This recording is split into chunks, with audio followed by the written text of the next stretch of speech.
Selamat pagi Bapak Ibu Saudara yang dikasihi Tuhan Yesus Kristus. Shalom. Ya, puji Tuhan atas penyertaan dan berkenan Tuhan, kita dapat memasuki bulan Desember di akhir tahun 2024 ini, dan kita akan merenungkan firman Tuhan, dan marilah kita berdoa terlebih dahulu. Ya Bapa yang penuh kasih, terima kasih atas keselamatan dan berkat-berkat yang kami terima daripada-Mu setiap hari. Kami juga memohon berkat untuk dapat merenungkan firman-Mu dengan baik. Dalam nama Tuhan Yesus Kristus, kami berdoa. Bacaan firman Tuhan hari ini diambil dari Matius pasal 1 ayat 1 sampai dengan 17 dan natsnya ayat 5 dan 6 yang demikian bunyinya. Salmon mempunyai anak, Boas dari Rahab. Boas mempunyai anak, Obed dari Rut. Obed mempunyai anak, Isai. Isai mempunyai anak Raja Daud. Daud mempunyai anak, Salomo dari istri Uria. Diambil dari Alkitab Terjemahan Baru edisi yang kedua.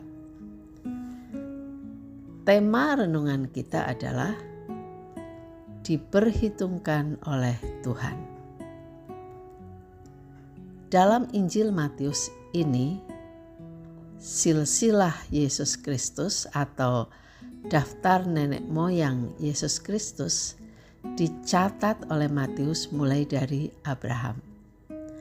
Abraham sebagai nenek moyang bangsa Israel adalah bapa leluhur bangsa Israel yang menerima janji Allah akan diberkati dan akan menjadi berkat.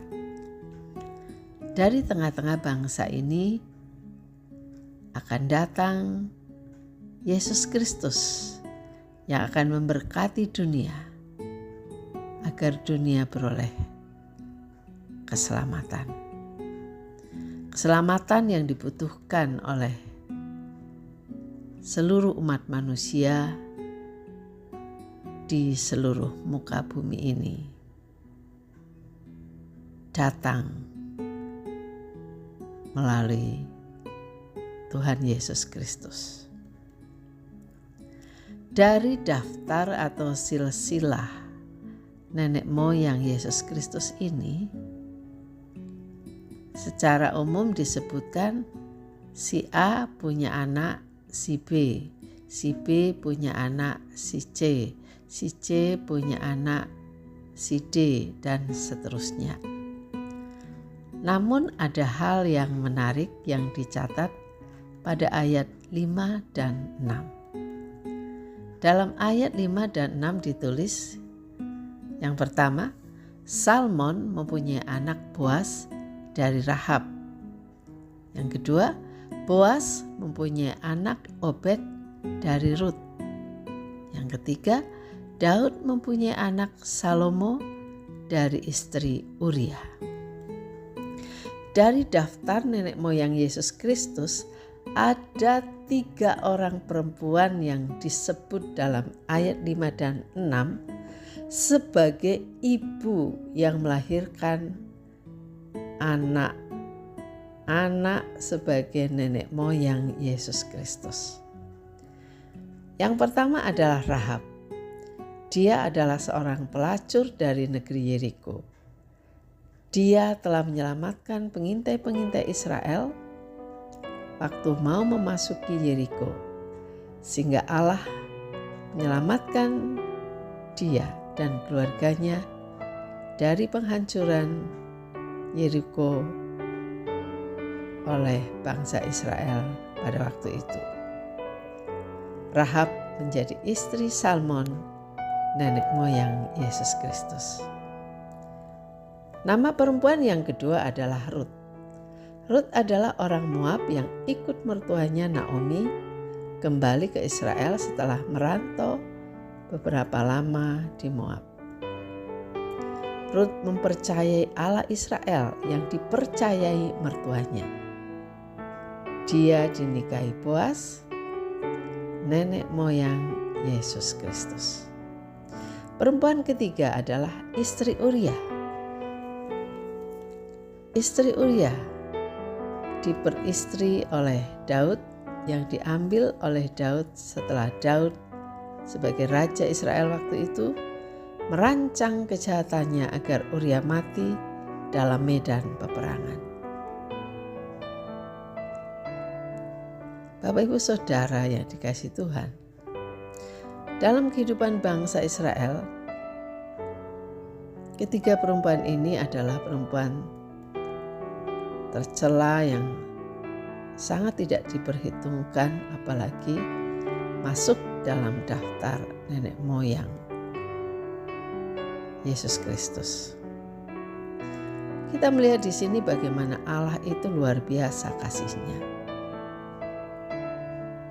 Dia mau memakai siapa saja yang Dia berkenan mau Dia pakai dalam rencananya.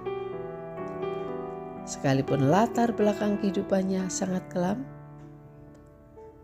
tidak diperhitungkan, tidak dianggap layak di mata banyak orang. Mereka masuk dalam daftar nenek moyang Yesus Kristus yang dipakai Tuhan dalam karya besar Tuhan Allah untuk mendatangkan Sang Juru Selamat yang datang ke dunia menjadi manusia melalui bangsa Israel. Dalam kehidupan kita juga menemukan orang-orang dari latar belakang yang kelam ataupun dianggap tidak layak, namun kemudian dipakai Tuhan dalam pelayanan.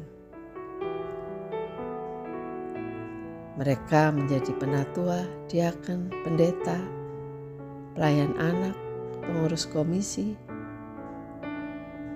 panitia, dan lain-lain.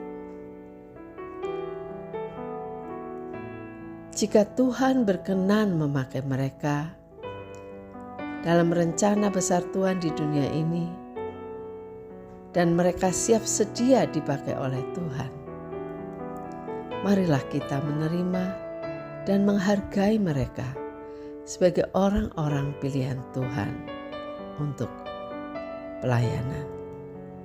Kita dukung dan doakan supaya mereka melayani Tuhan dengan setia sampai akhir.